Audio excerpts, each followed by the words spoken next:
All right, my friend. Thank you for doing this. Oh yeah, I hope it helps. Yeah. When the archaeologists opened it up, oh my God, what was going on? Yeah, it's important because as I said in my message, where imagine if we had audio visual of the contemporaries of Jesus or Muhammad or whatever, that would be amazing to hear those perspectives. So you are an old-time Scientologist, and I think that what you have to say, good and bad, as long as it's truthful, is going to be very valuable. Right, yeah. I agree. So if you don't mind telling me how you got involved in Scientology, the years and all that stuff. So I was dealing drugs back in Pennsylvania in 1968. We were getting high and all kinds of stuff, and a good friend of mine said, called me up and he said, "Have you heard about Scientology?" I said, "No, what is it?" He says, "I think it's about numbers and you can walk through walls." And right there I go, because prior to that, as a kid I would go exterior and I'd look at my body and I didn't understand it. And I was raised a Catholic, and all you were told was you had a soul. And I'm trying to figure out where the soul was. It's like, where is it located? And when it goes to heaven, what happens to me, right? So when he said you can walk through walls, it clicked. Oh, wait, someone recognizes you're you and you're not a body. And it just like when you were talking earlier, it clicked. You knew that was somewhere there was answers. And so what happened was we went, I think a few days later, we found a list of books like 88008 and Creation of Human Ability, all these books, and I ordered them from St. Hill, East Grinstead. What year was it? The 68. Okay. Yeah, so it was like, it was six, I think he bought St. Hill in 59, so it wasn't too much. But anyway, so I remember them coming, and it was all the books. I ordered them all. I think I went up to Buffalo and started doing the comm course. Buffalo had a little mission run by John Imbersia. He was the second clear in the world, and that's all I remember is second clear. And his wife, Mary. And it was a lot of fun. We did money presses, we did the comm course. And I said, okay, how much does it cost to go clear? And it was like, they said $2,500. And I said, all right. So I went home and I was selling drugs to get to $2,500. It made sense, right? So, of course, I got arrested a few times in the meanwhile. And I ended up in jail for 1 year. And that's where I read all the books. Okay. I read them all twice. And when I went exterior in jail, it was like I knew what the heck was going on. Because when I was as a kid, I didn't know what was going on. But after reading and understanding, when I went exterior, it was everything LRA said. You could decide where you wanted to be and you were there. It wasn't even a thought, it was, I'm there, I'm there, I'm there. And that freaked me out. I was like, immediately went back in my body. I haven't been exterior like that since then, but the one thing I was, at that moment in time, was clear. That experience. So I said, oh, I need to get out of jail. Now, I was going to be there for 6 years. And things started happening. I literally postulated myself out of prison in a year and dropped to a misdemeanor. And, there were neighbors and people and politicians and my father and all these other people involved. But I just knew I wasn't going to be there long because I needed to get into Scientology. Wow. So I got out, I had 3 months parole, and I was sitting there knowing in 3 months I was going to fly to California and get in Scientology. And so when I went out there, I stayed with my sister, and I would commute to the Orange County Mission. Orange County Mission at that time, 1970, is when I arrived, was run by Ray Kemp. And he was like a real well-known Scientologist from England, Ray and Pam. And, he'd been a mission holder. Well, what he would do is recruit people leaving St. Hill. And he recruited Bent and Mary Cordon. They were Class 8s from St. Hill. And so what happened is you want to hear all this? Yeah. Yeah, okay. Oh, this is So what great. happened is I did the comm course there, and it was very thorough. I mean, it was like 5 hours TR0, no blink. That was the program, and so was it called the HQS or was it called what was it called? it was called HAS, Okay. HAS course, Hubbard Apprentice Scientology, yeah. which is the comm course. Right. And it was all just the basic TRs, and I think they might even had. I don't think they had the upper TRs. Oh yeah, I think they did. I think it was very Six full. through 9. Yeah. Yeah. So I think it did. And then you did a little group processing thing at the end of it too. That was a lot of fun. So I finished that, and that was like 30 hours. And I really didn't have a job or money. I just spent all day at the center there.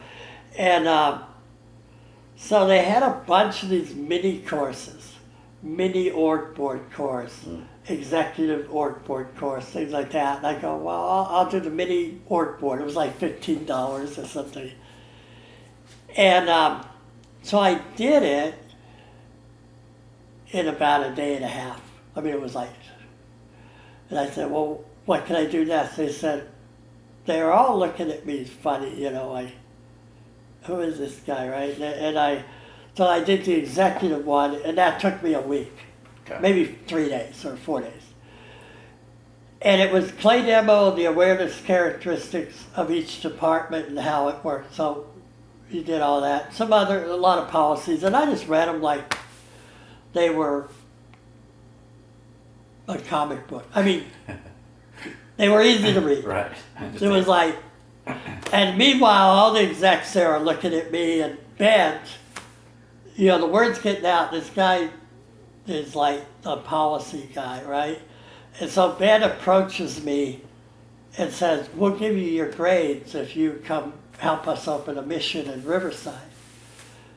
I go, sure, that sounds good, because I want to go clear. And you didn't, And, you didn't raise the $2,500 through your drug trades. Yeah, I never made that. Yeah, I never was able to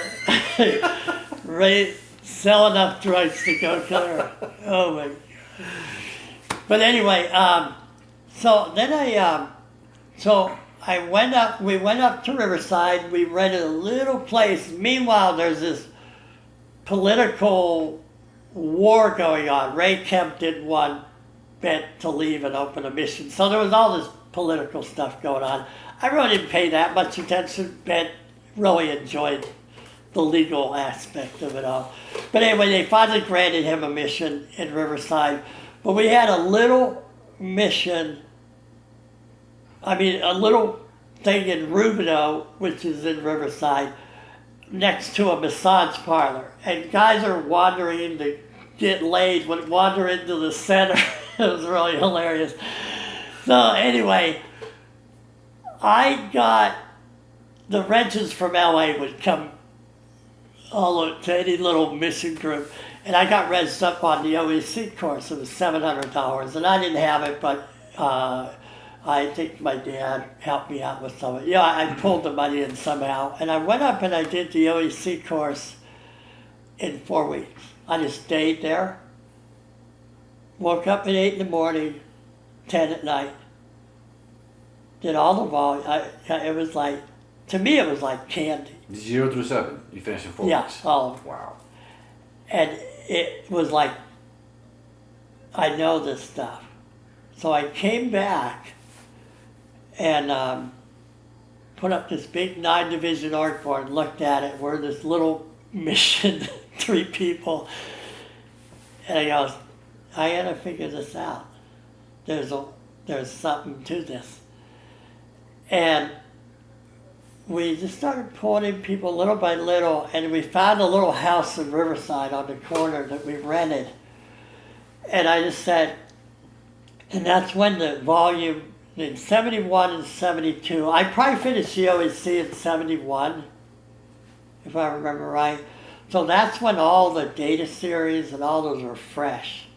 And I'm reading those on top of the OEC, and I'm going, there's something here. And meanwhile, we're having, Scientology kind of has a name in the news. And it wasn't good. You know, it's interesting point. We were being attacked in the news even back in the 70s, 60s. I mean, it was like there's ships and there's orgies on them, and this is all going on in the news, totally being attacked. Yeah. The FBI raided Washington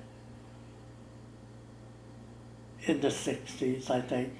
So, I mean, it was under attack then, but none of that bothered us, but we did body routing, we brought people in, and people would wander in on their own, and we'd have a comm course. Mary was the CS, very good CS, very good tech person. Mary? Corden, Okay. Ben's wife, Okay. she was class 8. And I kept, there was a period there about 6 months where I just knew I was on an internship. And I was telling you earlier, running around getting mad at people and all that. And there was the cognitions I would have was like, no, that's not going to work, You got to communicate, right? So I learned that at an early age, being exact. But we took a trip up to Davis because we heard about Davis Mission. Davis Mission had a real cool lineup. And they were getting like 10 people started on the comm course a week.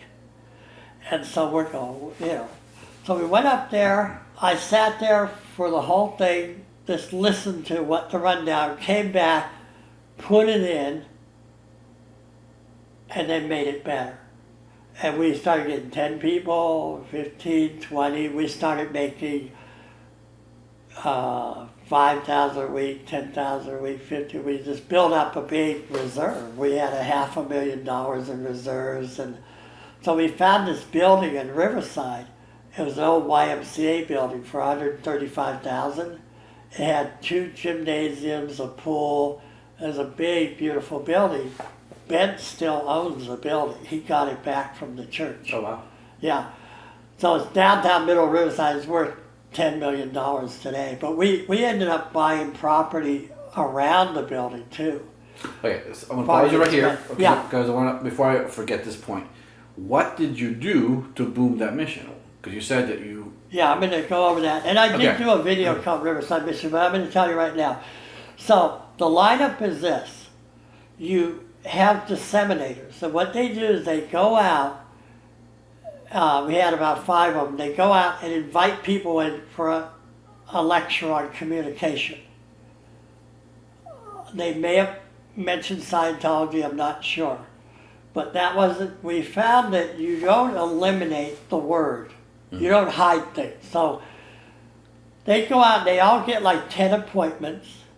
They come back around 4 and they call those appointments, they get them to come in.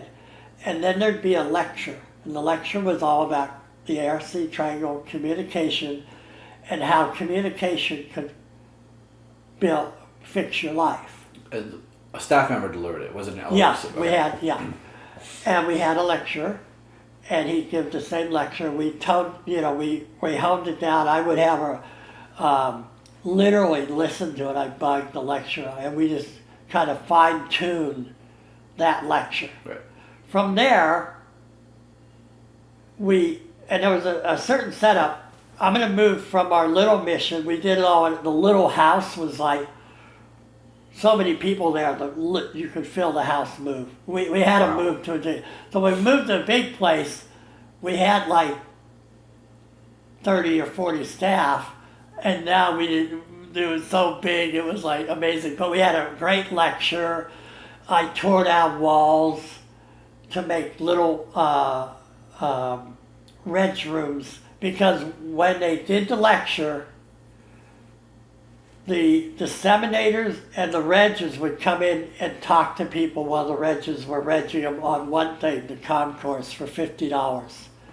In those days, it was like, $50 for the comm, you can't do that, but we did it, right? Because it was a value. And then they go right into the concourse. The concourse is a giant room right across, the entrance. And I showed this in that other video, by the way. Basically, from there, they would be, this was Davis's setup. You reg them for life repair. Okay. And life repair was $1,500 flat fee. And we get like, out of 20 concourse starts, we get about 7 to 8 a week on the life repair. Wow. And this is all fine and dandy. We were doing 20 grand a week, but I did another data eval, because if you just think about the numbers, 20 concourse starts a week, where are all those people going? If your academy isn't filled, what's happening? Right. And so the data eval, I called them the Mongiello papers. And it was just a breakdown of, I traced everybody for 6 months. From where they started, they paid for the concourse, what happened. And there were areas like, from the reg room to the concourse, we lost a certain percentage. Huh. They never came back. Yeah. From the concourse life repair, we lost them, they never came back. So I figured out that when they were coming from the reg to the concourse, this giant room, lots of people doing weird things, bull baiting and all that, and I figured, they don't want to be part of that. It's too much to confront.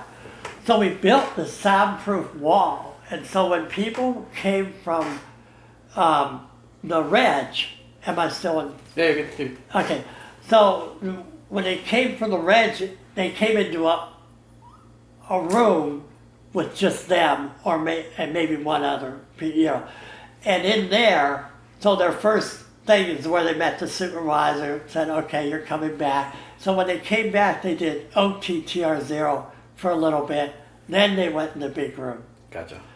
That handles a lot. The other thing is no more life repairs from the concourse, because life repair isn't training, and you can get people to a win in that, but if they don't have any substance of what Scientology is, they're not going to come back. They're nothing. So we took the second story, or the gym, one of the gyms, and literally our crew built another floor. So we had 2 floors. And we made that the Anatomy of the Human Mind course and the HQS course and TR's the hard way. So we kind of divided up. So everybody from the comm course was regged to the HQS, Anatomy of the Human Mind. That was like the perfect rundown. So it's a comm course, then HQS, Anatomy of the Human Mind course? Yeah, in fact, in the middle of the HQS, when they had enough, they break them away and do the Anatomy of the Human Mind in the middle of it. Because it was only like, I think it might have only been one night, it might have been a couple nights, but it wasn't long. And then part of the HQS, before they started doing CCHs, is they had to do TRs the hard way. Okay. By the end of that, they were Scientologists. They were. Yeah. And our stats, the way it worked is, we had 20 comm course starts, we made $20,000, and our income was $20,000 a week. It wasn't like the orgs, $1 million, nothing. Yeah. It was steady. Well, once that lineup was in, it was $40,000 a week. Because you had just, you're making Scientologists. We had 180 people on staff. 180? Yeah. That's St. Hill's Yeah, size, basically. Oh yeah, we were. That's crazy. And so it was really interesting. What happened? Why did that blow up? Well, like I said, I was interested in all of that, making it work. It was fantastic. Sure. The whole lineup, working it, fine-tuning it, all in the tech, all in the org series, all in the, it's what I do today when I help people with business. I naturally just do all those things, right? But so what happened? Well, what happened was cases got in the way.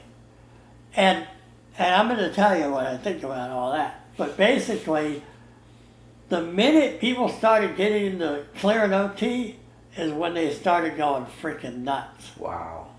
And we're talking, Scientology was growing at such a pace. Everybody was getting up there, but it was like, this is where it blew apart. I went to England to do clear and OT1, and I'll tell you about what happened later, how I resolved that, because I literally got worse when I did clear. But of course I'm not going to admit that, but I was like not in good shape. Yeah. And then on top of that, to try to CS and help myself about, I did XDN, which you're familiar with that. Mm-hmm. You literally, all you're doing, okay, number one, you're not supposed to run R3R between clear and OT3. Well, there I was running R3R, evil intentions. And I was just like, after every session, it was just like worse. Sure. And worse. Yeah. What are you validating? And it was like, oh my God, I had to be OT just to hold it off. Okay. And just skip forward, I spent like 30 years of my life keyed in. Wow. I mean, when I left, it was like, I literally raised 6 kids as a zombie. Mm-hmm. I mean, I made things go, but they just were, I was like in a dream where you're running through mud. You're trying to, and that's what was going on. And me, the marriage is a total mess. My wife is just as keyed in as I was, and so we were at it. It's just amazing that we made it through, the other side. But after 30 years, because our kids wanted Scientology, we gave them the comm course when they're young. Mm-hmm. We homeschooled them. My wife was very good at that. And as far as I quit school.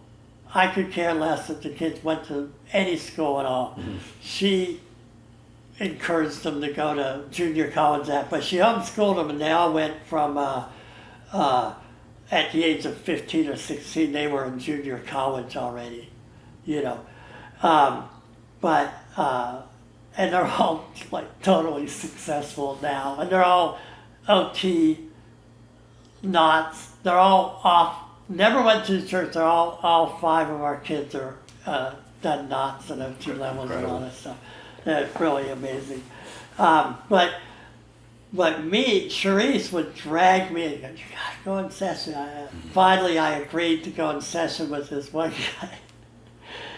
We'll go back to where I think the problem with Scientology, what happened. But I just getting on the cans and just a little two-way comm, I just flipped it. It was like, oh my God. A lot of that compression just lifted. I ended up giving this guy $4,000. I got ripped off totally, but it was worth the $4,000 for the 1 hour of auditing I got. It's amazing. But anyway, so we went searching, and literally Mary Corydon, my ex, said, go ask Mary if she'll audit us. And so I went, I found her, and she's throwing a little baby. And I go, Mary, she goes, who's this? I go, it's Bob. I said, can you audit my family? So she got all the kids, me, moving again, but I still had a lot of bypass charts on her and Ben. So it was, she's really an excellent auditor, but I had to find somebody else, and that's where I found Perry. We'll talk about that later. Yeah. But anyway, so things are because there's key tech things I want to talk to you about that I think are critical to all of Scientology, and that's right. But you had a question? Yeah. So everything was going good, and then. Okay, so I went clear. My marriage was always on the rocks. Ben, it was clear that, but he went off and started doing OT3 and stuff like that, and he was changing fast. And not in a good way, I'm sure. Yeah, not in a good way. And he literally would start applying heavy ethics. You know, these are all things that early on he resented. That's why he left St. Hill. He goes, they were nuts there. He started doing everything that was done to him. So I'm going to tell you right now, OT3 is the essence of psychotic insanity. And when you open that box, you got to handle it. And what Mary told me is that at St. Hill, there was like 5 or 8 Class 8 auditors, right? They, at the time, 65 or whatever. But then she just said, waves of people just started showing up. She just said it was like a wave of these blonde-haired, different nationalities were coming over the hill of St. Hill. And she said one night an order came down and said, solo, everybody has to do solo clear enough. Before, they audited clear. They audited OT 1, 2, and 3. It was audited. It wasn't solo. I didn't know that. Yeah. Wow. Yeah, not many people do. And there's also, you don't solo knots. You do not solo knots. But right now, everybody's solo knots. And in the knots, and I've had this conversation, but Sharice is the one that pointed out, the reeds in the solo knots pack. Do you have that? Yes. Okay. Twice he says you don't solo knot because you cannot get the reeds because they're too fast. You cannot solo it. That is the destruction of all of Scientology. That whole knots area, OT3, same thing. It's the same thing. Yeah. And I absolutely agree with that only because when I finished my cleanup on OT3 with Mary, and I did knots with Mary, and I was flying. It's like, I'm done. Then I went with Perry.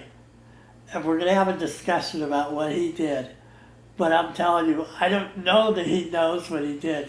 But he did it, and I want to make a record of it because I am exterior from the physical universe. I have reached the state of that state. And there's a few things that he does that's amazing. And again, he's like this wizard. He's 93 years old. He looks like the wizard from the Lord of the Rings. Yeah, and I expect him one day to come in all white, and everything's white, He is just he's been auditing. He got a Dianetic book when he was 15 years old. He bought it when it came out. I mean, we're talking, he's in Washington, doing all this stuff. So anyway, back to the mission. So the mission just started falling apart. You had things coming down from Flag because they were starting to clamp down on missions and what was going on, and I remember Bet was called back to Flag a few times, and things like that. It was the actual ship at this point. Flag was a ship. Right, and he was kind of getting more and more paranoid, and this is probably more 78. So right around 76 when I came back from Clear, Ben had left. I want to tell this story. Ben was putting people in conditions. I'd run around and take them out of the condition, say that's bullshit, right? That's kind of what was going on. So him and I were conflicted. At odds, yeah. But he didn't know what to do with me because he knew I had a lot of power because I was in comm with him. What was your post? Exec Esto. Okay. I was second in command. Yep. It was, he knew that I knew what the hell I was doing. And he didn't know how to, he would always put my wife in a condition because he couldn't put me in a condition. Seriously, that's kind of where it was at. Some petty stuff. But I would stand up to him and no one else would. He was the king. To me it was like, no, I know what the hell I'm doing type of thing. So anyway, him and Mary, there was a whole thing on an affair. She was having an affair. And I was trying, I had gone through all the divisions and built them up, and the tech division was stuck. And I said, I need to go in there and fix it. Because we were regging so much. We had a 10,000 hour backlog. And the head of tech, the tech sec was the one having an affair with Mary. And so it was just not good. Yeah. So I went in and I uncovered it, and I just said, "Pat, look, well, they knew. She knew, he knew. It was, I wasn't supposed to expose it. Okay. So I'm the bad guy for, I lifted it. But I really didn't, so the tech sec blew, and then I started building the tech division and building auditors, and, because that's what I do. If I touch it, it grows, an organization. So he, the relationship was straining more and more and more because of things like that. Well, he left for New Zealand for 3 months and just left me in charge. But it was right after we had a credit union. Davis had a credit union, said, we'll open a credit union. So we opened a credit union, there's $1 million in there. Or no, if you get $100,000 in there, the feds give you another $1 million or something like that. So we're loaning out money, and our stats are like going crazy. Got your own bank? Yeah, right. That's crazy. Yeah, and so, but it was really out of exchange. And so when it came down, we had to close the credit union from Flag. I didn't have a problem with it because I could see you give somebody money for free to buy auditing, they're not working for it. It was just not right, and I could see it. Yeah, the flow's not right. So I said, yeah, close it down. What's the big freaking deal? Bet was like, no, we can't close it down. Because he was all money. He was like, we need the money, right? And so that just pissed him off when I said, close it down. And so he's third party. I find out later, he's third party me with, what's Hubbard's daughter's name? Diana, Suzanne. Diana is like the head of Div 6 at the time, and she's firing all these orders, kill everybody, and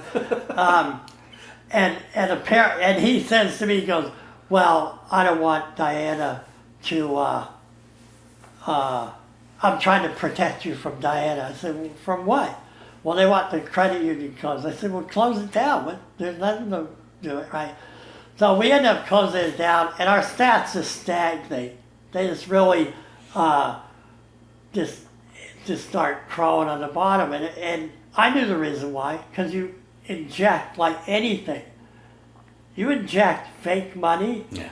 I mean, take any society, you have false stats, you have, that's what welfare states do. They think, oh, just give everybody money, a living wage, and it doesn't work that way. It destroys the human spirit. So they left for 3 months because he didn't want to deal with it. He wanted to get away with his wife and all that, which is fine. So I'm looking at the grade chart one day. Everybody's miserable. And it says production service fact, grade 4. If you handle service facts, production is awareness. So I got to looking and I go, I had a team of guys figure out, because all our staff were there for a long time, 5 years, 6 years. I said, I want you to add up all their stats. And we had an award ceremony. And I'm telling you, everybody was feeling like shit before this. At the end of it, once we acknowledged everybody and said, we gave them trophies or awards or certificates or whatever, boom. The place just lifted up, stats started going. I could whisper and the org would do what I wanted. It was like I was God. It was the most incredible thing. Then I figured out you take the execs and you give them each an esto. Mm-hmm. And I said, I don't want you to pick the most trained. I want you to pick the person that you're in calm with the best, that you have a good time with. I don't care if he's the janitor. Boom. They picked him, and I said, do the same all the way down. And literally, I was 180 people, 1,000 people. It didn't matter. I totally went into this realm of understanding organization beyond OT. That was it. Communication. There is no organization without comm lines. And if you don't have comm lines, you don't have an organization. And I figured out that whole thing. Bam.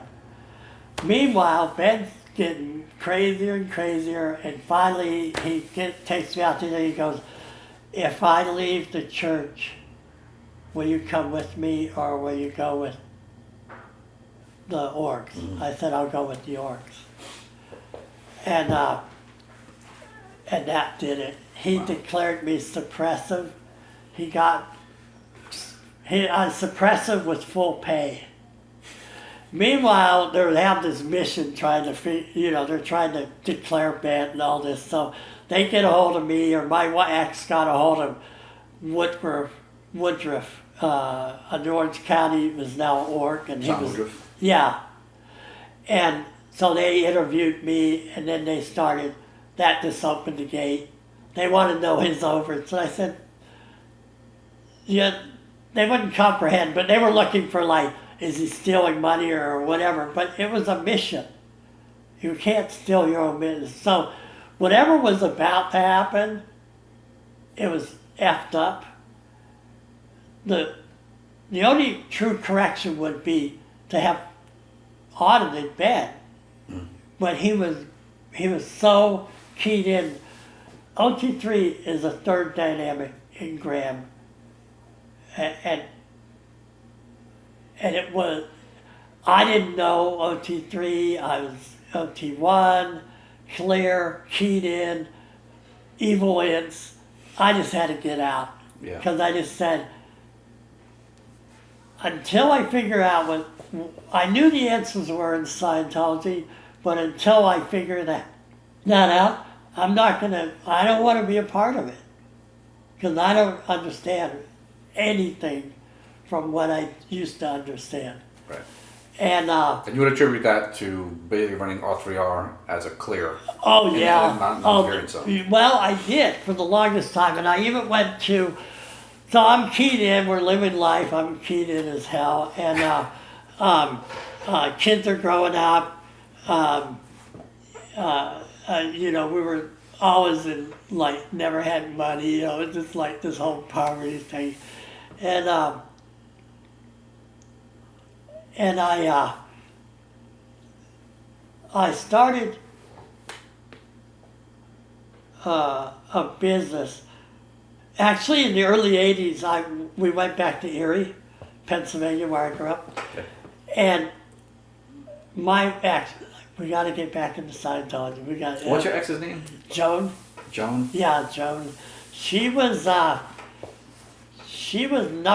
concourse supervisor at Riverside Mission. Her and Jim Hamry were like, they would get like 4 life repairs a week out of the concourse. They pre-reg them, and then they hand them over.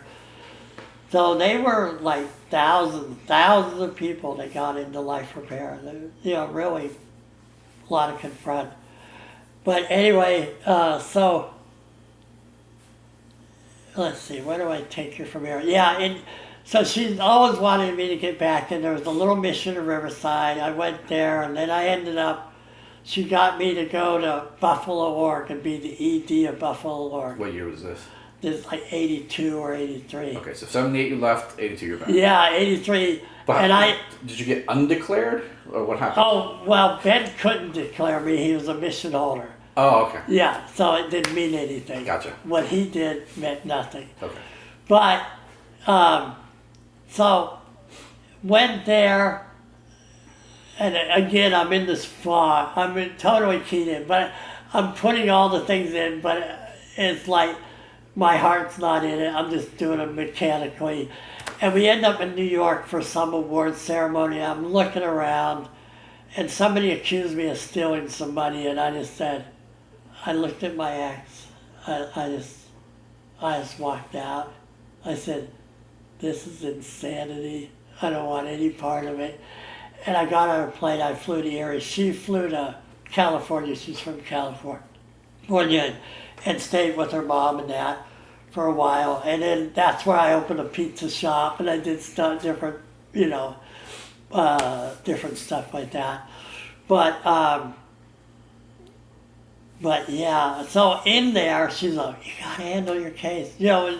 She was all, if I get my case handled, she'll be all right, which is half true. I would be all right. She needs to handle her case, right? But that's okay. So I went to Santa Barbara with, they had was broke away, the CS. Famous CS. Top guy. David Mayo. Yeah, David Mayo. So I did OT3 there because I said that's what I really At the did. AAC, the Advanced Ability Center. Yeah, up in Santa Barbara. Okay. So it didn't help. It just made matters worse. It was like, what the freak? So I do listen to tapes. I do, live life. And I just kind of suffered through, and finally I just started breaking through a little, But it wasn't until I actually got in that session I told you about early, and then Mary, I just started cleaning up OT3, and this life became bearable. But then I go in with Perry.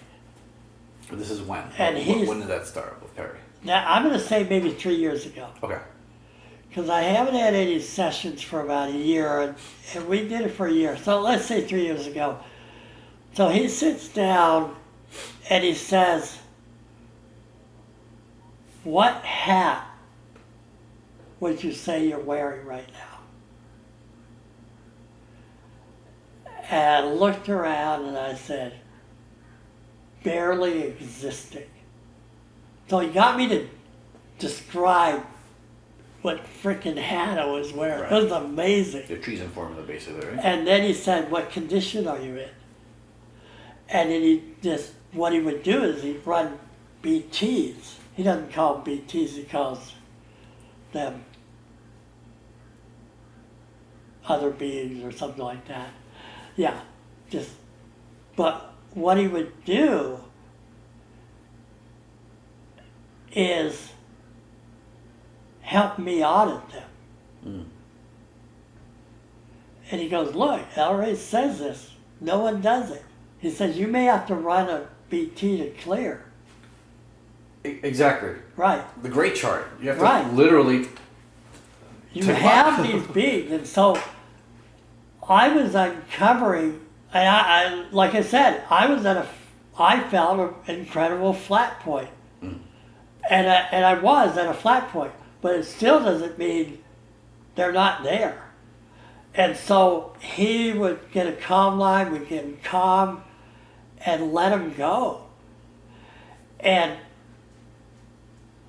I went through thousands of them. Thousands. Sometimes there were groups of thousands. There were like one time a prison that I was at, all of them were all on the same freaking wavelength.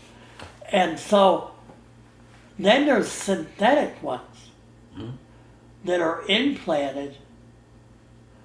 And always talks about all of these. There's synthetic ones, there's and so ones that you want to keep because they're agreeing with you. Right. There's ones you don't want around, but you're resisting, and so they're there. And so, first of all, describing what your freaking hat was unbelievable, because he'd go, okay, what condition? He'd go all the way down to treason on that. And he'd go, okay, so, and what he described at the time, he said, look, when you change hats, you do it because more than likely it's because you're totally done with fucked up another one. So he'd take you down, and then you go, well, what hat are you wearing now? And then just kept working it till it went up to power, and then handled BTs on all the levels, because it's one thing you doing it, but you're so freaking out of valence. You don't know, there can be 100,000 million Daytons on the pin of a head. So who the hell are you? So pulling these off, pulling them off, every week. Literally, I go up once a week, to go in session, blow out, float through the week, come back, he'd just do it for a whole year. And I mean, and then he'd have me describe the state I was in. And finally I got to where I go, I'm exterior from the physical universe. I mean, I can't wait to get back in session, because it's been about 8 months. Okay. But I just hit a point where it was just like so exterior from messed, which includes your mind, your this incredible feeling. But basically, he went up and down. Then he went on the dynamics. And when I told him, and this is what we're going to do next, is start changing stuff, because everything he was doing, literally, it's intact, but it's just never been all put together. Yeah. Because look, basically we're ecstatic. The deal is, in the early days, LRH would say, I can't get people to duplicate the material. Well, the reason they can't duplicate it is because they're not duplicating. A whole gang of people are duplicating. So you're so out of valence, you don't know which valence you're looking through to look at data. So by pulling all the BTs off, you just become more and more and more in valence. So now when I read information, I'm reading it. Now there may be more, but that's the thing. Solo, if I was solo on it, I wouldn't even come close to where I'm at. Not even close. And Shreese pointed out the downfall of Scientology was right at that point where knots, they did solo knots. Which was, and there's so many, like 80, in the 80s, like I think it was a little early. 79. Yeah, I remember knots came out kind of. Ned was 78, and I think. Yeah, so right in that area. Right in there, yeah. But in the policy, or in the bulletins, there's 2 places that you can't solo knot. So why are people doing it? And I brought it up to Chris Black and all these Scientologists that know everything, Facebook Trey gurus. and all that. You know, it's like they, you know, Shreef did it for a while and had fun with it, and I did it for a while. I go, where's the reference? You know, it's like, well, you know, the problem is not many people know that even solo auditing wasn't solo auditing until there was just too many pieces. That was a fix. But I'm not an auditor, so what the hell am I auditing? I mean, I did the solar course and all that. Oh, let me tell you about clearing. Really interesting. This is the other part that you'll find really interesting. My clearing, my whole running out clearing, I put it all in a little black box and hid it. Because the whole thing, I didn't want to open it. And I always thought it was the XCN that did it. But XCN was just like nothing. Once you start getting BTs off, you realize I wasn't even running my own evil intentions. So that blew like immediately, you know, like within a few sessions. With Mary? Yeah, Okay. with Mary, yeah. Oh, with Mary. Yeah. Mary cleaned me up on a lot of stuff. But again, I still had that thing, you know, bed pissed me off. You know, it's like, you know, there's just too much there. I didn't want to, I couldn't sit in session with that there. And really, at this point, a year or two ago, I get so much charge on my case. I stopped at and I hugged them and say, "How you doing?" You know, there's literally no charge. I have no charge on my ex-wife, but there's still a lot from the other. It's just like I really understand the whole point of rising above it all. Yeah. And just operating. I mean, okay, so she cleared up, you know, I literally ran my clearing in plan out, and all that was good, but it was still, you know, it was all good. But I actually went back. I divorced in 2001 and started getting back in common with my ex, and that we all started getting auditing. So I went back to North Carolina to see if we could work it out, right? Just to clarify, 2001 was a different wife? No, only one wife. Okay. I've been with Joan since 74. Okay. Right, all the way through all the kids. And then I divorced in 2000. Gotcha. And then came through in 2007 or 8. We started getting audited with Mary. And, you know, I was out here. She would fly in and all that. So we started getting calm. I went back to see if we could sort things out. But we couldn't. But in there, we were studying, and she said, why don't you do the conditions, right? I said, all right. So treason, and I have 2 daughters back there, and one of them was really helpful on that. And I said, oh, okay, I'll honestly look at it all. And I hit doubt, and in the doubt formula it says if you can't move off of doubt, it's either data, what do you call it when you false data or PTSD? Yeah, false data, or an SP on the line. Yeah, you can't move out of doubt. Yeah. So we did the false data stripping, and my ex did a lot. I just sat down and read it, and she said, when did you start doing bad? And I said, at clearing. I just looked at it, clearing. That's when I started doing bad. She says, all right. Well, I forget the next question, but it was just like, just reading it, the false data is really cool. I never did it before. I was blown away, but it was total picture. And it was something like, well, what's the false data? And I said, the clearing works.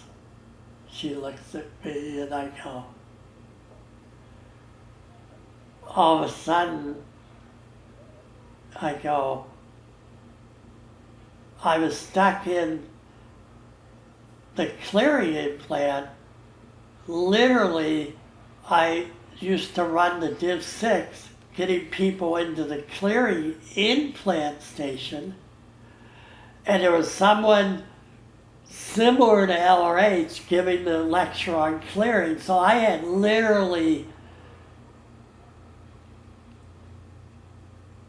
was keyed into the clearing implant of doing the whole thing I did inside, getting people in and implanting them. So I was like totally blown away. Yeah. It was like, oh my God, I had the false data was 3 million or whatever billions of years ago in that, and it totally blew it. I was like, holy, my life literally changed. It was like the most incredible thing.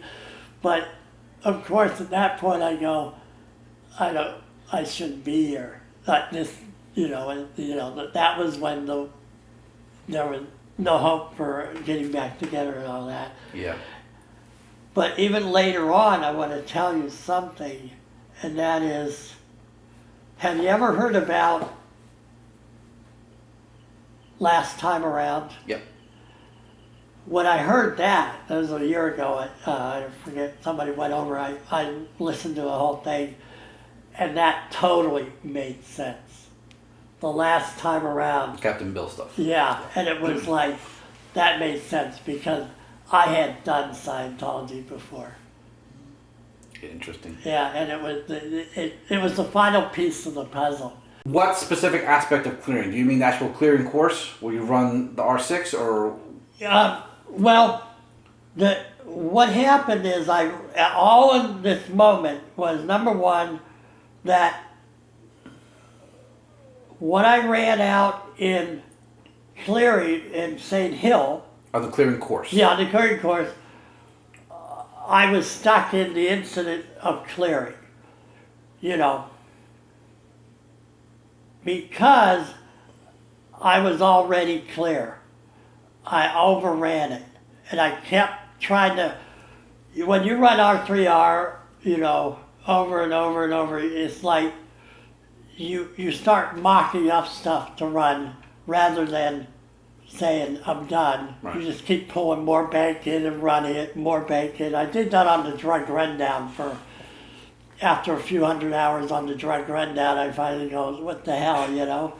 It's like I'm mocking it up to run it out. Yep. And so that's kind of what happened there. Because when I was in prison and went exterior, that's when I was clear. I was so OT in life. I mean, I got out, I built the biggest mission in the world, all this is going on. And when I went to do clear, it was overrunning it. Yeah. And just packing it. And so the false data stripping just freaking released it. Just, boom, it was gone.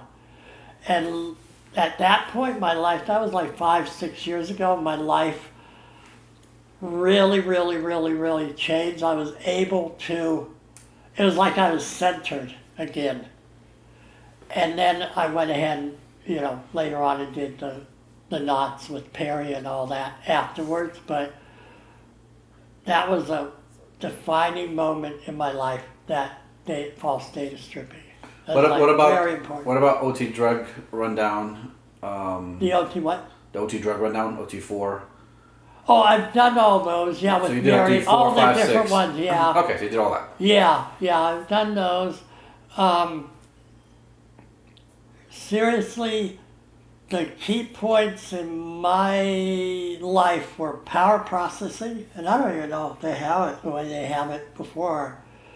But back before you did solo, back in the 70s, I went to ASHO and did power. They had power up there.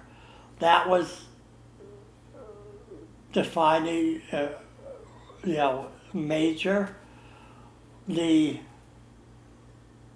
calming down the OT3, like just stimulating that.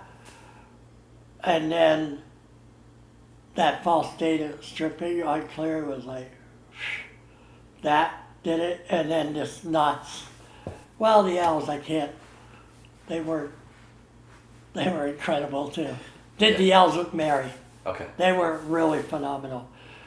But seriously, the knots was like just put me into a whole new thing.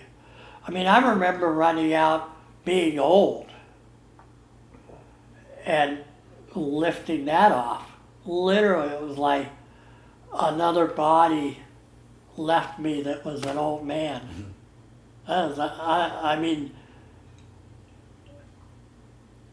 the whole sensation of that, the whole thing of an aged old person. I'm 69 years old, and I do not feel that anywhere close to that. Yeah. So. Yeah, I hear you. All right, so let's talk a little bit about okay, a question. Backtrack. What happened to the original OT levels, and how was that explained to you guys back then? Because it was like, okay, you had the original OT. They were more like OT drills, and then all of a sudden you're handling BTs. And it was kind of a big shift out of nowhere because I don't see any explanation for it. Yeah, well, okay. So again, I'm not an auditor. Mary would be the one to ask. I mean, she'd probably give you a lot, and Perry would give you a lot more on that. All I remember is back in the 70s, there was just a lot of OT. There was the South Coast OTs. There was hundreds of people. There's a lot of OTs out in the field. Lots. And it always bothered me, like, to me, what I was thinking OT was, that isn't what it was. So there was like people attesting the levels that didn't make sense to me.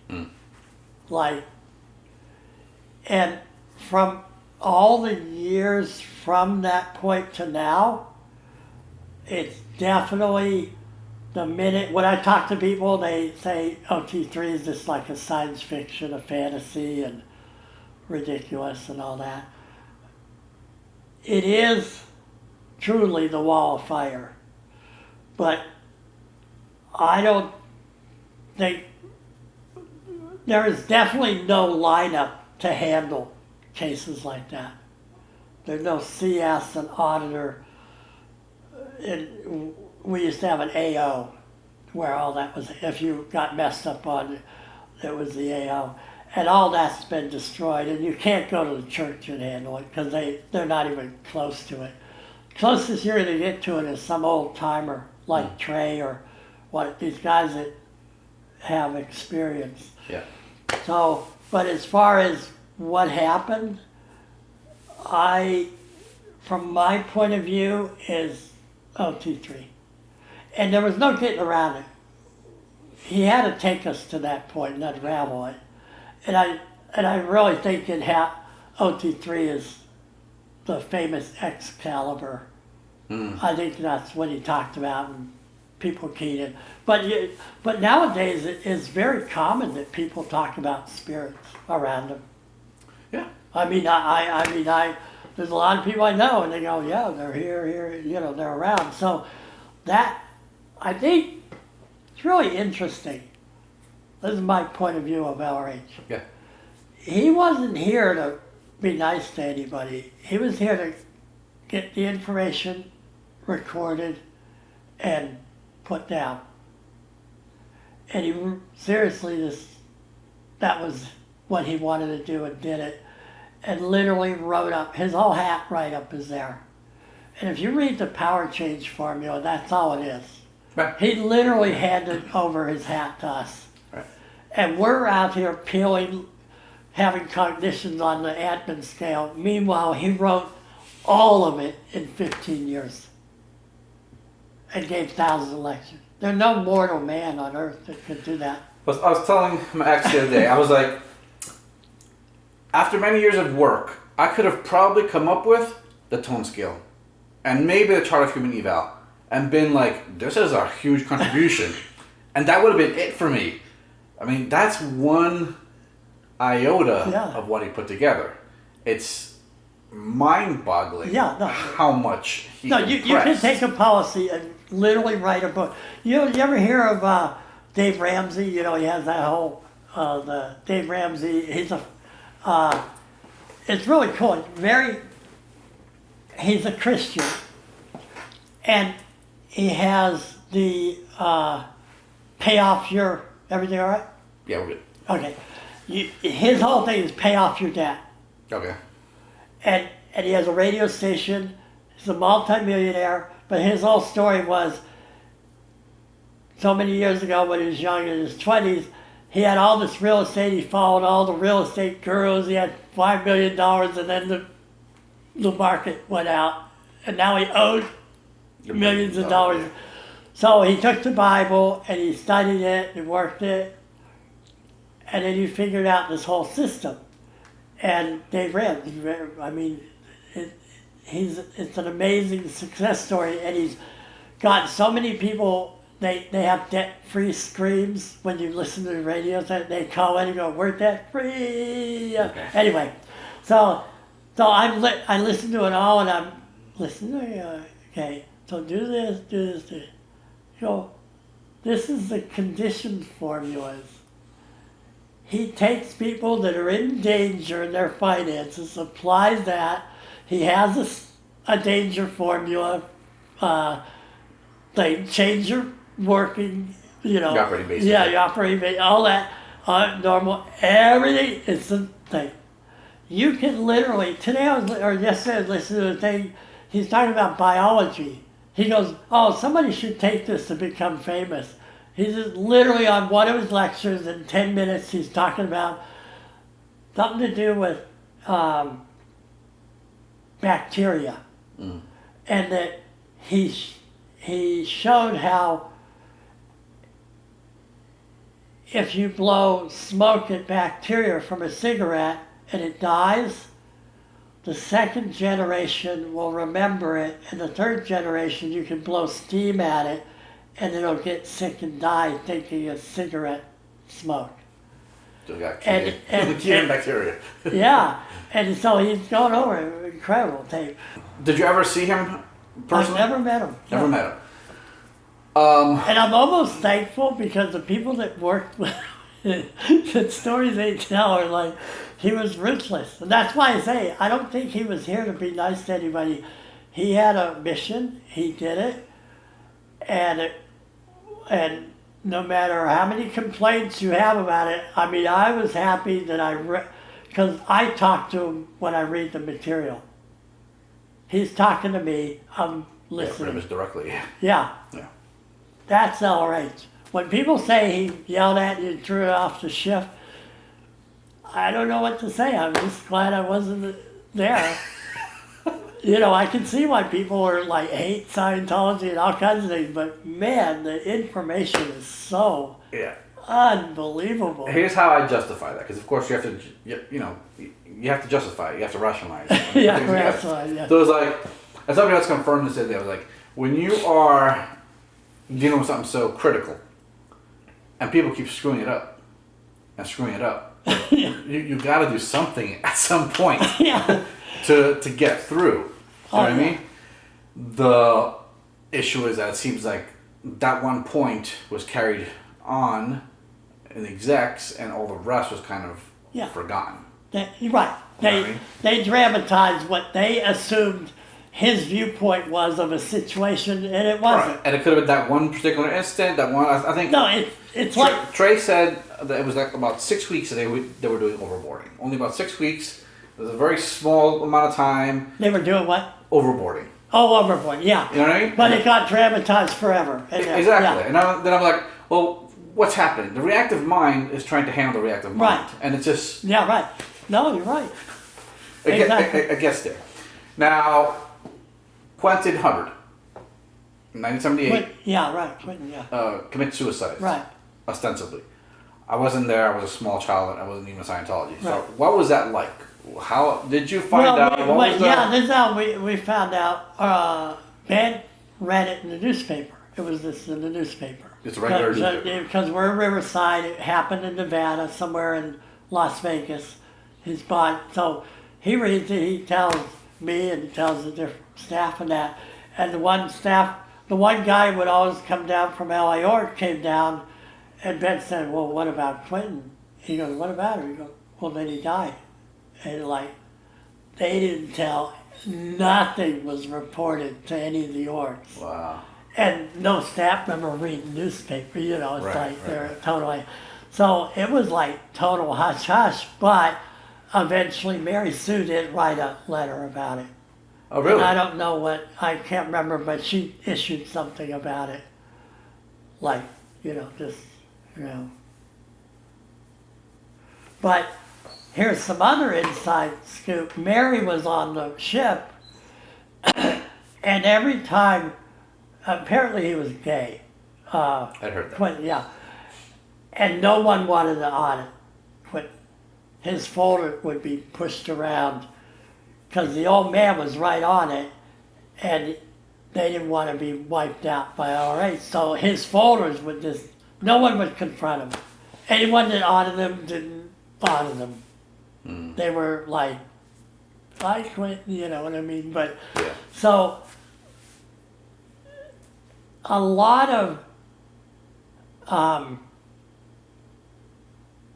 you know, I've talked to people that literally this one woman, Susan in New York, was right there. I mean, she was the one that typed a lot, all the OT3 materials or something. I don't know. There's lots of stuff. She was right next to him all the time. They, you know, said he's really a good guy, and you know. Then I've heard other people, but I don't believe them because everybody has issues. They have things. I don't know what all I know is when I read his policies about ARC and about life and all that,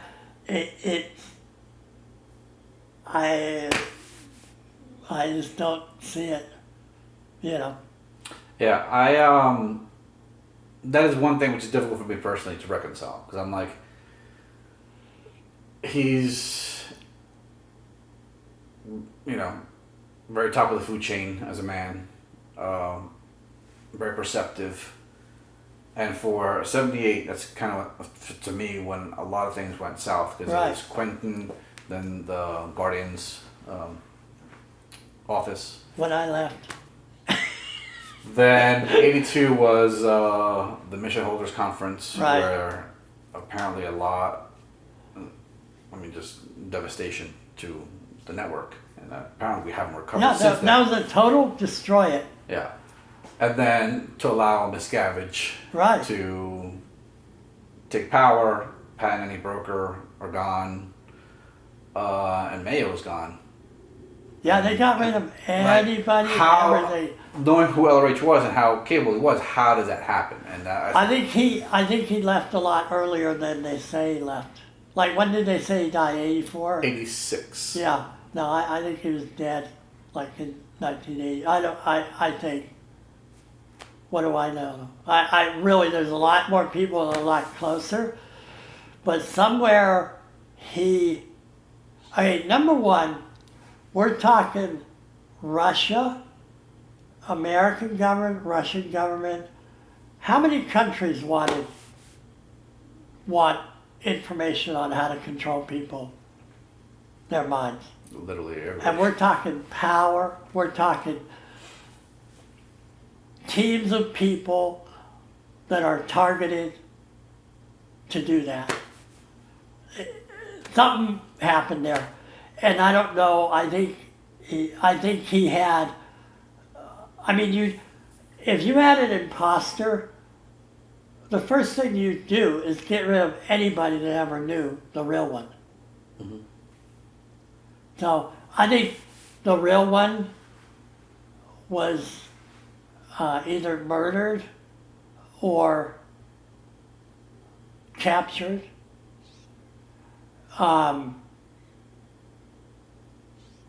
Because there is no other explanation. This guy was so beyond.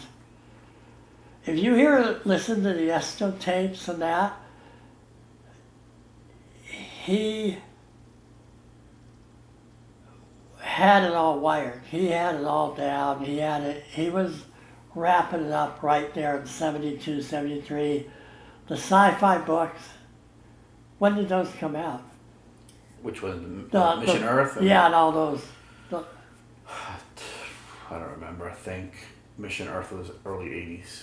Was it? I Yeah. believe so. See, I And honestly, the Purif is amazing. That came out in, I think, 81-ish. So there was stuff after. right. People saying that there was a possible... But he could have body- written those early on, and they just issued them. Yeah, I don't know. You know what I mean? He could have written those. I mean, he was done with the material pretty much in 75. Mayo's dead. I mean, those are the people that would have had some better answers. And they're disappearing. Yeah, right. You know, they're disappearing. That's a shame. I mean, I don't see, personally, and maybe since you're more involved in the California Scientology scene than I am, I don't know too many people out here. I don't see many clears and OTs or auditors being created. Yeah, no, there are none. Yeah. I really want to do that. And I know I can do it really easily, but I don't want to, and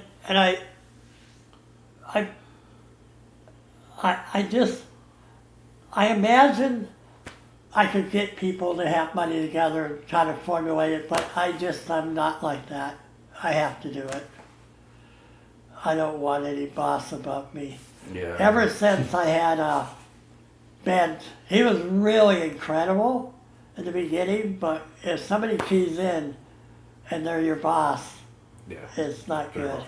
How's your relationship with him and Mary now? Oh, Mary, I can talk to anytime. She's like incredible. Ben is, I could call him and talk to him. It's not a big deal, but he's very keyed in. He hates Scientology. He hates L. Ron Hubbard. He wrote a book, the Messiah, Bareface Messiah? Madman or Messiah. Oh, that one, yeah. Yeah, and I never read it. I'm not interested. But he's really into it. He burned all the PC folders at the mission once he got it back, and he's real anti-Scientology. And they're all into the Leah Rimini thing. It's really great. And so I wouldn't have any. If I see him at one of these meetings, like what's her name, Janice Gillum, Mm-hmm. she has parties, Yeah, like a... get together. Like they're doing one for Reno Bill or Franks yeah. coming up. He was ED. ED at one International. time. Yeah, international and at LA org. These guys were really cool, but once they got wiped out by the church, they ended up stuck in that incident. And it just always amazed me. It's OT3. What do you? And I'm Yeah. flat What OT3. do you think if you had the ability right now and you had resources? What would you do to handle Scientology? I'd build the biggest Scientology thing ever, and all the rest would dissolve. And I'd show people how to do it. And it'd just be simply my lineup. But my Decem line would be different. I would get people into lectures a different way than having people go out and invite people. But I just do it. The Com course is the exact same lineup. And it would take about 2 years. It'd be so big. Literally the church would vanish. What about handling all the disaffected old OTs? What would you think would have to What happen I to built is an incredible AO. Mm-hmm. Incredible AO that handled, and I would just take them and fix them at no charge. Like a chaplain- Because chaplain they're service. valuable beings with all this incredible Yeah. thing. I mean, look at me. For 30 years I sat dormant, like Obi-Wan, But it's really incredible. There's so many great executives that are there. And there's so many people that want it. I mean, all my kids are incredible Scientologists. Never been into any org at all. But if there was a place to go, they'd go. They'd never been to an org. Never been to org. And they're all OT knots. And they were audited by Mary? Audited by Mary, yes. And they do their own courses, their own checklists at their place or their home, yeah. And they're all successful. I mean, sane people. So you don't need an org to go up the bridge. Nope, you don't.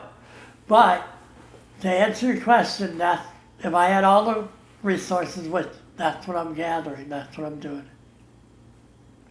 And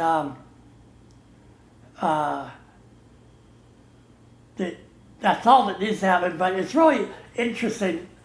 People are gathering. It's gathering momentum because we have the muster and those different things, and there's people, new people coming in every once in a while. I go, well, I want to learn about it. I want to know about it. So that's there. And all the Leah Rimini, something like that. Whatever. All she's for is that's the church's problem. It's not our problem. That you know. Yeah. You know, first of all, if you talk to I have many friends that are Scientologists. They're whatever religion they are, and they know me, and they know I'm a Scientologist, and they, you know, it's not. Whatever the news makes it, or whatever it is what the news makes it. Right. Remember, I said in the early days, Scientology was being attacked like crazy, and we were growing this incredible mission, and again, despite all the headlines, I could do it, yeah. Yeah. And it was the same. And guess what? There was only 3 channels on TV, and Life magazine. They're all owned by SPs, so Yeah. we were growing. Did I get out of? There you go. I keep rolling around. So anyway, none of that is a concern. What must happen is we need a lineup that gets people from clear through OT3 NOTs. We need a lineup, and it's not solo. What do you think solo. it is? There needs to be an auditor. I think solo is the big thing. Now, a lot of people that do it, well, not a lot, the people that I know that do it successfully are Class 8 auditors. You know, so they're really well trained. That's what I was going to say. It's like, you know, it's such fire material. Right. It's just so explosive, and you're giving it to people that have never taken a live PC. Right. So how could you possibly even read the meter unless you? It's like. No, I remember. I can recall it all myself doing clearing. It was like, I don't know what the fuck I'm doing. It just jammed in. It became a big engram. The whole thing on top of an engram. It's a journey. To think you're going to start and end in a couple of years, I think is unreal. I think it involves everything: your divorce, your children, your life. Scientology is not, oh, I'm going to go in session. Oh, I'm OT3 now. Oh, everything's wonderful, because there's all the dynamics involved, and every engram, everything that you can imagine lights up like a freaking rocket the minute you say, I'm not a body. Well, what the hell? Welcome to, it's like the Matrix, they're finally realizing they're in this, the Matrix is all unreal, and they're in this little machine, but what's so fascinating, I forget how it goes, but 88008 means from infinite mass to 880, something like infinite mass to infinite theta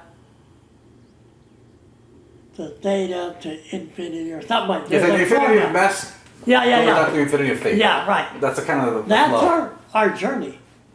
That's what we're trying to do. And all through this knots, as I was handling, letting go, communicating, recognizing, I saw the reality of what that is. So anyway, what is really incredible is what I thought Scientology was in the beginning. It is where I am now. But that road to there was hell on wheels. And everything that happened in my life, I caused it. The hell on wheels is what I was creating, causing, happening. And so that mire that you have to go through is what you got to go through. So these people that go up the grade chart, it's all fun and games at the minute they say OT3, science fiction, is they don't want to open that door. Because it is a Pandora's box. It really is. Right, and then... And it'll kick your ass, you know. Then there's the third and fourth dynamics, which as you expand, you start looking at that and you're like, wow, that's also a case. Yeah, for sure. It's also a case that has to be audited. It has to have... Right, and now this is what I was talking about. This is what I'm going to do next with my auditor, is I'm going to take all the dynamics and run start, change, stop on all of them, and all BTs on all start, change, and stop. Because you have BTs that are always starting something on your first dynamic, you have them that are always creating, you have them stopping, and what you need to do is get the whole gang out of there so it's you starting, changing. So when you can start, change, and stop any dynamic, you're going to be OT on every dynamic. And we touched on that. And so when I ended off, that was my thought. But it was really fascinating that he said, what hat are you wearing? That started the whole thing. Me looking at, what the hell, you know, that there's something in there. Anything in the tech besides solo auditing that you've had a failure with or you would change because it's just not workable? It's all about that solo auditing. Either people have to be more trained, better trained, but honestly, I think we need to train more auditors. People that love to audit, would like to audit, and I think that it's best if you get audited through clear and your OT levels. I don't think we're fast enough.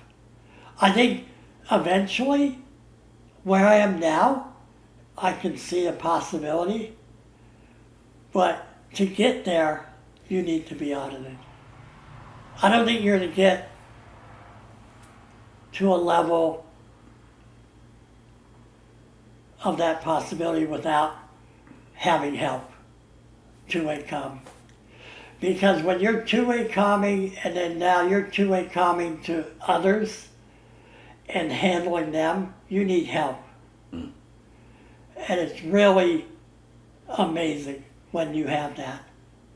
Because when you start getting a comm cycle into a BT and understanding that they're really a Thetan and they have thoughts of their own and they have considerations, until you start getting that in your knots, you're not doing knots.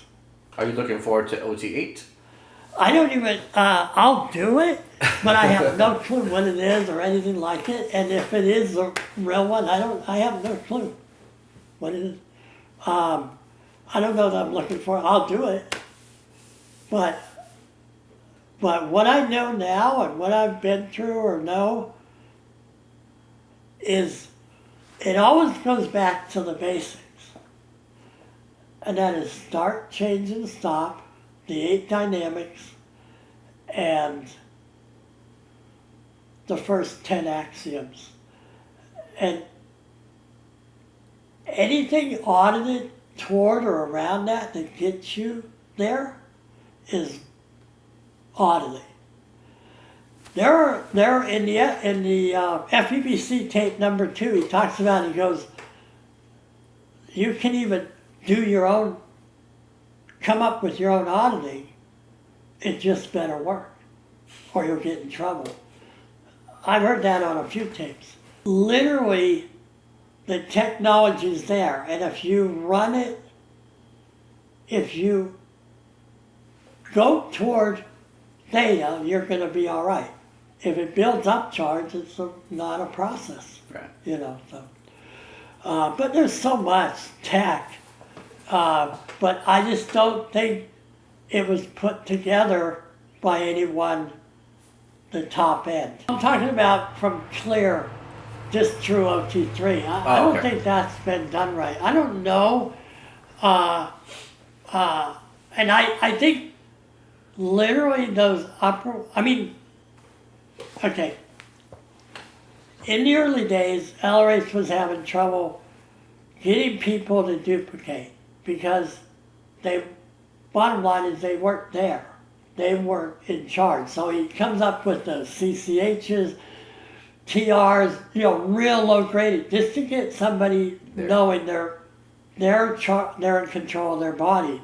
Very low level, but that's where Earth is. I mean, that's where Earthlings are. Mm-hmm. So if, are we good? Yeah, we're good. So,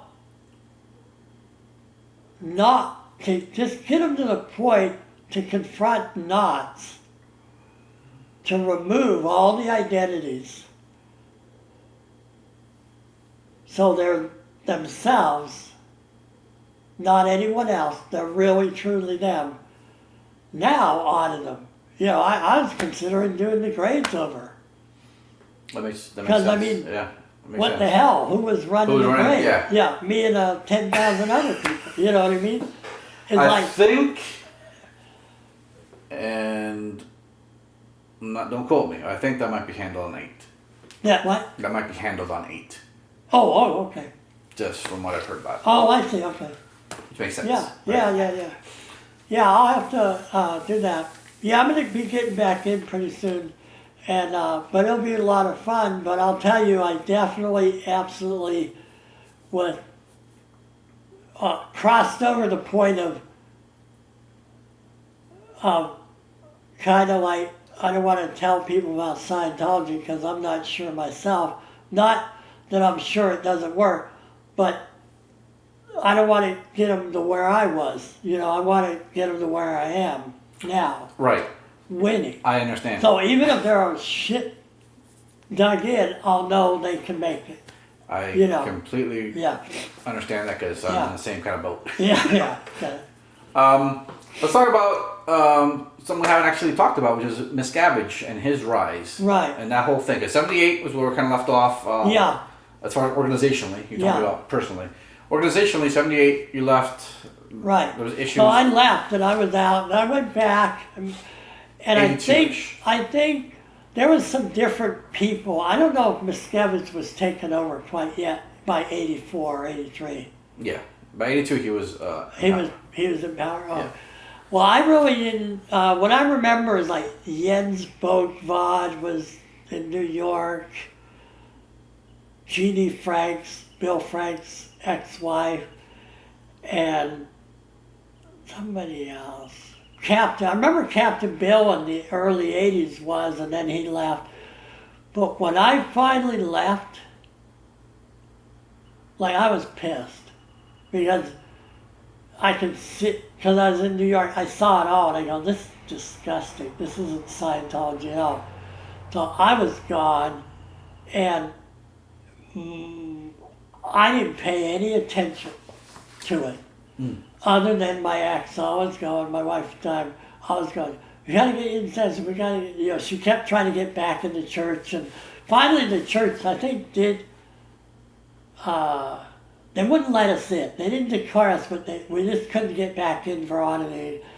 And my thing was, it wasn't Scientology. I don't want to go into what something is, right? But she was totally, it was driving me so crazy. So she started protesting, taking all the kids, Sharice and when they were all little. I'd say around 89, because she kept trying to get into church. They wouldn't let us in. She demanded a comment. They gave us a comment, and in it said, we're declaring you because your stats are up. And it was actually written in there. What? Yeah, no, and I look at it, I look at her and I go, these fuckers are crazy. it was so inverted, so distorted, so much, nothing to do with Scientology. And she kept going to the IJCs and all this, and finally she read the PR series and said, well, sometimes you have to protest. And so she got outside and it'd be like, apply LRH, and all positive, but it was all like, get back on source. Right. She'd walk around the headquarters in Hollywood out front, and I went a few times, and it was a lot of fun because they'd come up and try to talk you out of it, and they go, you're just pulling this in. I said, well, you're pulling it in, aren't you? And they go, wait a minute, aren't you pulling us in? Like, what the hell, And they freaked out, and then finally I got tired of it. I go, look, I'm going to start telling you, are you OT3? I'm going to start telling you I'm OT3 Mission, and they'd run. So anyway, but Joan has lots of stories on I don't know, she'd be on, Sharice might talk about it, but she'd go up and she'd protest, and they'd arrest her, and it was amazing. Who'd arrest her? The actual cops? No, they'd call the police, and the police would she'd friend all of them, and they'd go, well, you can stand here, and this is what you can do, and but she was never actually arrested, like... Yeah. Oh, she was? And that she went to court in Hemet, because she went to Golden Era, down there, and protested. Yeah. And they arrested her because there was no sidewalk. Gotcha. And so it was more of a dangerous situation. But she won in that courtroom and other courts. It's really interesting. They have these high-powered attorneys, and she's really not afraid. What's her last name? Well, my last name, Mongiello. She still has that last name? Yeah, she still has it. Gorman, but we've been married since '74, so yeah, and she still has it. I don't know how friendly she would be to an interview. Well, she could see yours when it comes out. Yeah. Sharice may want to do it. Yeah. She could definitely tell you more about the protest. Sharice is right in there with her. She's a real fighter. So, but as far as David, I didn't pay zero attention. My wife would do all the blogging or whatever was going on at the time. She was so into it, but the church, I think she really started something because the free zone wasn't happening yet. This is like 89, 90, 91, she protests. And I just think, because a lot of people would come by and go, really cool, secretly to her, thanks for doing it.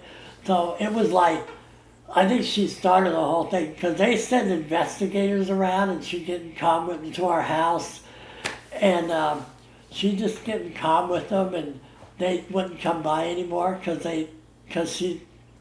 once she explained what was going on, they were like, what?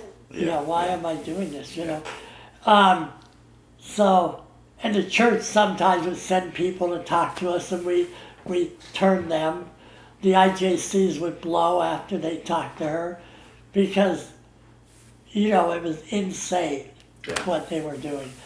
And what's so funny is the one guy that we would keep petitioning, it was the head of IJC, is that one guy who blew and left and made a big, Marty Rathbun.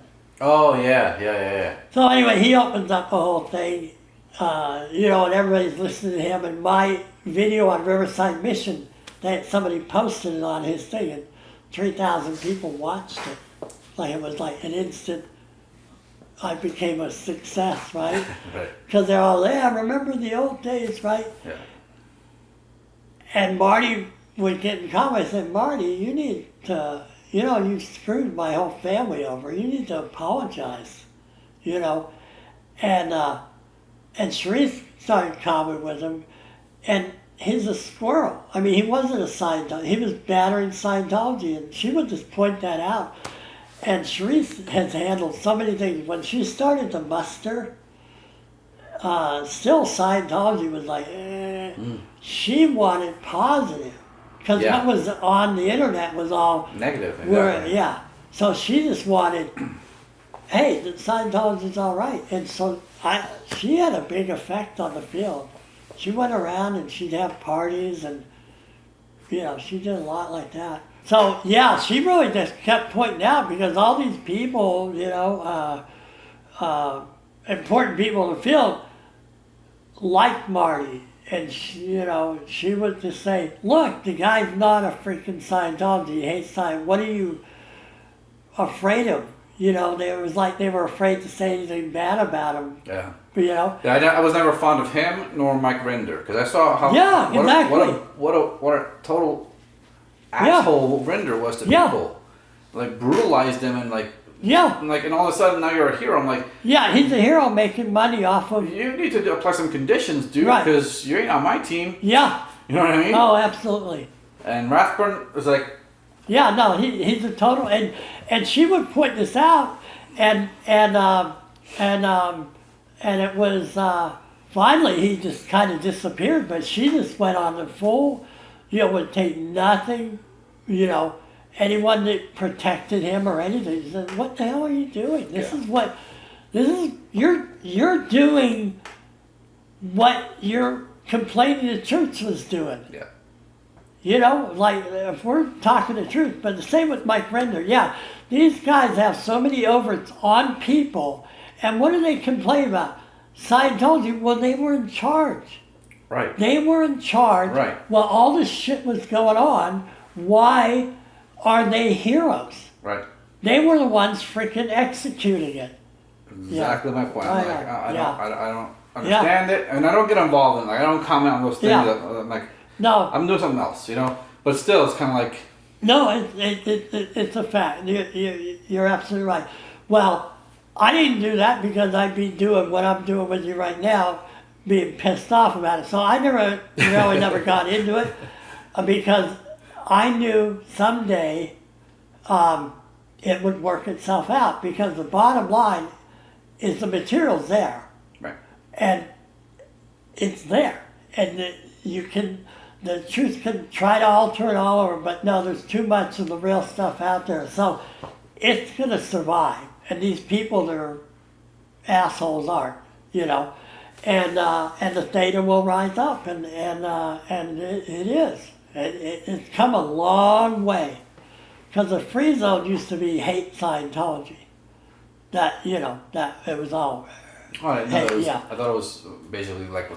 You had Captain Bill moving away. You had some positive, but really a lot of it was nana, this and that. And a lot of it is even when I left, I had a choice to leave 2 years earlier, 3 years earlier. It's always on you. Why didn't you leave? Why did you stay and be a part of something that you didn't agree with? So it really is a lesson. The whole thing is part of the internship of Scientology. Why did we stay all that time and punish ourselves? It's all part of the internship. And the sooner you get through it, because the only thing that's going to handle all this is getting yourself in session. So number one is get yourself in session. Get your head sorted out. Get it all clear. Then you're going to see this evolution as people make it up through the real bridge and make it the other end. You're going to see it happening. It just, the minute LRH moved off, it was doomed because he was holding all the pieces together. But everybody at least thought, well, he'll fix it. And he would have eventually. But it was like he literally needed to move off the line and let it crash and build up on his own because he couldn't have ever handed it over to anybody, I don't think. It's almost like this is deliberate. What's that? So it's almost like this is deliberate. I don't think he did anything undeliberate. I don't think there's anything. I think he said, okay, guys. And everybody, he pounded in the head to do this and that. I think David Mayo, I think all these people are coming back. You know, I know a few have definitely come back and they're stronger than they are before. Yeah. Yeah, it's almost like a test. Like, here's the material. I wrote it. Yeah. Let's see what you guys do. Yeah. Right. Can you figure it out? In the early tapes, I remember him saying, when I come back, it won't be as LRH and it won't be anything related to Scientology. Yeah, that's from the student remember that, right? student briefing of the OT8, actually. That's a very controversial issue. Some people say it's fake. To me, it speaks exactly like LRH. To me, Yeah. It's valid to me. And it's an interesting thing, because sometimes Trump gets the same kind of hysterical reaction as LRH would. I'm like, man, LRH, Trump, red hair, belligerent, doesn't care, and he's just going to... Yeah, no, Trump is OT, without a doubt. And I don't mean true science. He's just, As a this being. guy, yeah, he's this OT being. He absolutely does not care anything. I love his tweets. And I can't believe people, you know, Glenn Beck, because I used to listen to Glenn a lot of time, and then he just started bashing, then he's come, you know, I knew he'd make it through the other side, but, so I had to quit listening to him, but I listen to him now, and I like his interviews, a lot of good interviews, but yeah, Trump is just like, unfreaking. Yeah, I wonder if LRH pops in every once in a while. Oh, yeah. Because the student briefing, he said, I'm going to come back as a religious leader, as a political leader, not a religious one, and my actions will be misunderstood by many. So I'm like... Wait, what? Student briefing. Wait, he said what? I'm going to come back as a political figure? And what? And not a religious one, and my actions will be misunderstood by many. So that is the OT8 student confidential briefing. That doesn't talk about... It's almost an OT3 story, where it's the story part. Is it an actual tape or is it a... It's an HCOB. Oh, it's an HCOB. And the truth of it, the veracity of it, is highly disputed. And one, it's controversial because he states that Jesus Christ was a pedophile. In the thing? Yeah, and a homosexual. Yeah. That's pretty Yeah. inflammatory. Yeah. That's why it's confidential. And also, there's a few little things in there that, unless you're pretty aware, and Right. it's going to be very shocking. Right. And I think the rumor was, and this is all hearsay and opinion, okay? This is not anything verified, was that the original OT8 had that briefing, people flipped out, and they removed it. So that anyone who's doing OT8 now doesn't see that. Right. But there's a couple of people who did that original one who swear that document was in there. Wow. So yeah, he says, I'm coming back as a political leader, not a religious one, and my actions will be misunderstood by many. And, you know, he talks about taking over bodies and, you know, popping in and out and some of the early stuff. So I'm just wondering sometimes if he doesn't pop in and out. Right. He lets Trump do his thing, but, you know, you can... Wow. Well, he gets 4 hours of sleep a night. It definitely resembles LRH. Big time. And his attitude, too. Like, just like... So, I've said this a couple of times, and nobody's really kind of validated it, because, you know, it's kind of out there. But there's a lot of similarities, man. There's a lot of similarities. That makes sense. Makes sense to me. The whole briefing makes sense, but some Trey doesn't believe it. For example, Trey's like, it's a forgery. It was proven as a forgery. I'm like, God, it's right in LRH's tone. It's what he would have written. It explains so much. Trey's a Democrat. Yeah, no, just kidding. You leftist. We definitely edit this video. Yeah. I can't believe how many Scientologists are freaking liberal as hell. And like emphatically so. It's not even like they're like, no, they're very vehemently like. Do you know Ian Wexler? You know he was a cook for LRH, right? Okay. He was a chef for LRH.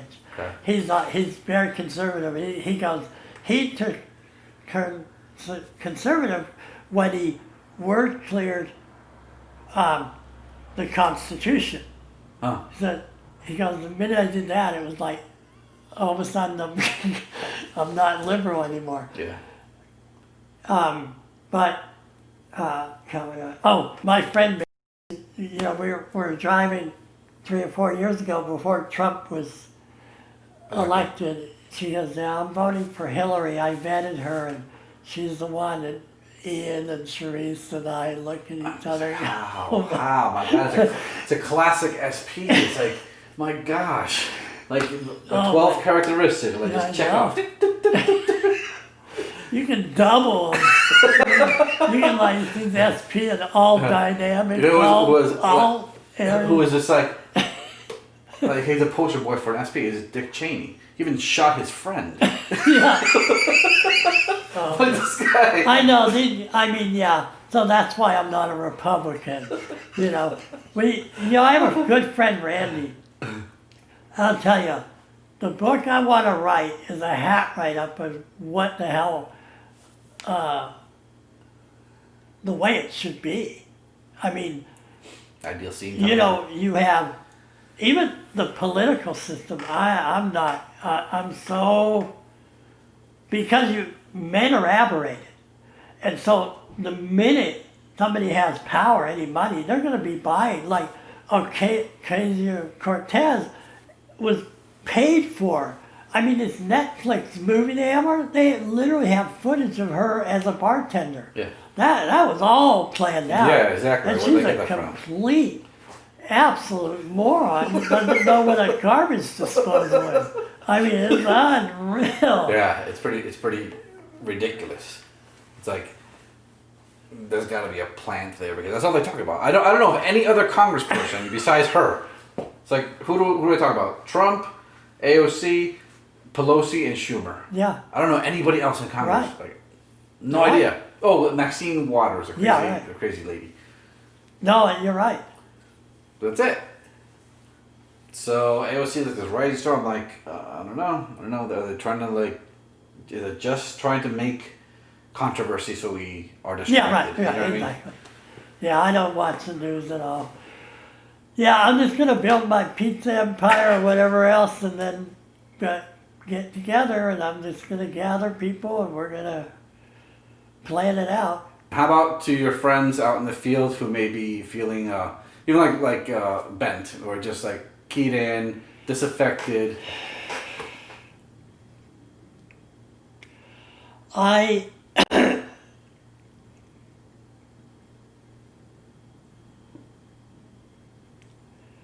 My journey from start to finish in Scientology, it started with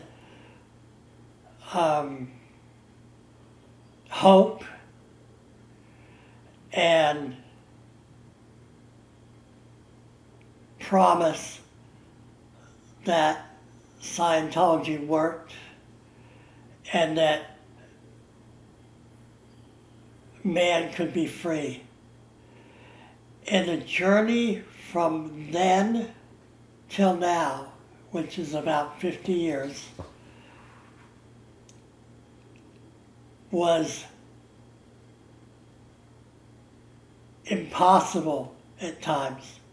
Seemed impossible. And the only thing I had to hold on to was I had a glimmer as a kid on what it would be like to be free. And now I know that to be true, that I've reached a point beyond my wildest dreams of being, that I haven't felt for billions of years. That I know now that it is possible, and I can't wait to find out ahead. But no matter how hard it was or how impossible it was, I can tell you it's worth going through. And you have to keep going, because it is what you can imagine and more.